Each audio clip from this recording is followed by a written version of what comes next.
दशकं 30 वामनावतारः। शक्रेण संयति हतोऽपि बलिर्महात्मा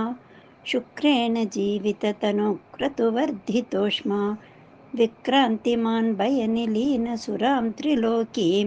चक्रे वशे स तव चक्रमुखादभीतः पुत्रार्तिदर्शनवशाददितिर्विषण्णा तं काश्यपं निजपतिं शरणं प्रपन्ना त्वत्पूजनं तदुदितं हि पयोव्रताख्यं सा द्वादशाहमचरत्वयि भक्तिपूर्णा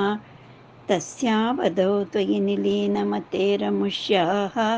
श्यामश्चतुर्भुजवपुः स्वयमाविरासीः नम्रां च तामिह भवत्तनयो भवेयं गोप्यं मदीक्षणमिते प्रलपन्नयासीः त्वं काश्यपे तपसि सन्निधदत्तदानीं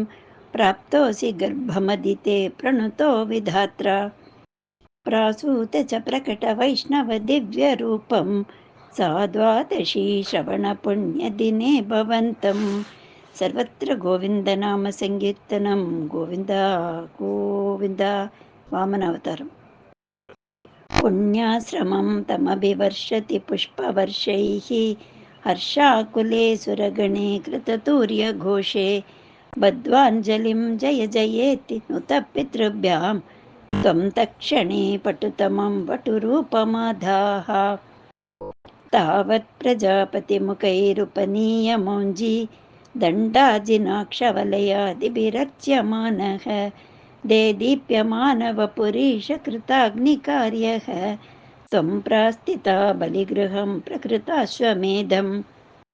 गात्रेण भाविमहिमोचितगौरवं प्राक् व्यावृण्वतेव धरणीं चलयन्नयासीः छत्रं परोष्मतिरणात्तमिवादधानः दण्डं च दानवजनेष्विव सन्निधातुं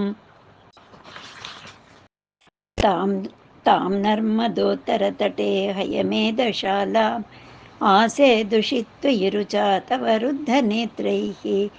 भास्वान् किमेष दहनोऽनु सनत्कुमारः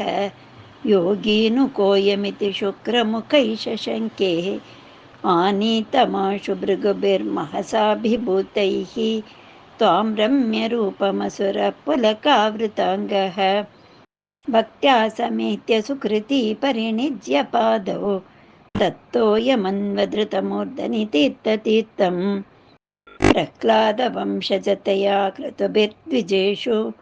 विश्वासतो नु तदिदं दितिजोऽपि लेभे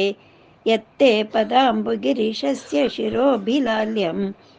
स त्वं विभो गुरुपुरालय पालयेताः सर्वत्र गोविन्दनामसङ्कीर्तनं गोविन्द गोविन्द नारायणाखिल गुरो भगवन्नमस्ते. See, 30 and 31 are to be read together. I am breaking it because we are recording only one dashakam per day.